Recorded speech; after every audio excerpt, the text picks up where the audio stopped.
quand on parle de la belle-mère et du beau-père, il y a chez nous tous une forme de représentation de ces personnages qui n'est pas forcément une représentation très positive, dans toutes les blagues, de belle-mère, ou de beau-père, surtout de belle-mère, on entend cette chose de: «Ah, c'est difficile la belle-mère» et donc je ne sais pas si vous avez déjà observé ça ou vu ça ou peut-être même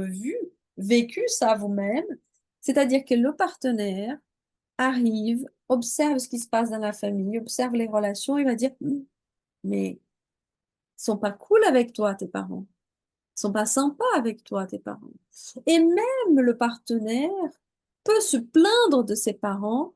à son nouveau conjoint, à son conjoint, qui se sent dans la place et dans le rôle d'aller défendre son conjoint face à ses propres parents. Oui, elle est superbe, mais pas pour être ta femme. Elle est superbe, mais pas pour être la mère de tes enfants ou la mère de nos petits-enfants. Et ça, c'est très intéressant. Ce passage du couple à la famille, c'est-à-dire que tant que le partenaire n'est pas quelqu'un qui n'est pas présent de manière très active, n'est pas engageant, que notre lignée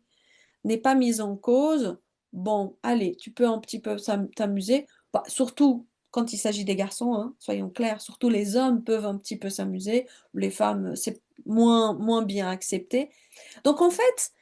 beaucoup d'entre nous, la grande majorité d'entre nous, se retrouvera à un moment donné de sa vie à la place de beaux-parents.